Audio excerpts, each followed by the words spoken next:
कराची लासी गोठ कब्रिस्तान जे main road ते काफ़ी अरसे खां सेवरेज जे अहम मसले खे डीएमसी ओभर हल कंदे 1400 फुट नई सेवरेज लाइन जो कम शुरू करे छडि॒यो।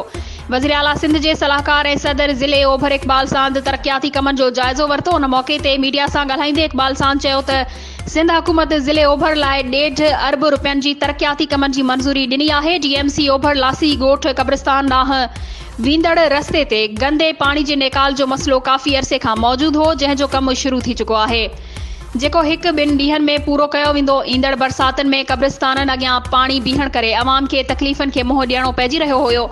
हाणे बरसाती पाणी जो नेकाल वारो मसलो बि ख़त्म थी वेंदो। पाकिस्तान पीपल्स पार्टी हमेशह क़ौमियत खां हटी करे अवामी मसलनि ते कम कराया आहिनि। सिंधी ॻोठनि खे नज़रअंदाज करे यूसीएन ते नई आबादियुनि जा नाला ॾियण ते पार्टी क़यादत सां ॻाल्हायो आहे, जिन ते असांखे एतिराज़ आहे। जल्द यूसीएन जा नाला सिंधी ॻोठनि जे नालनि सां मुंसलिक कया वेंदा।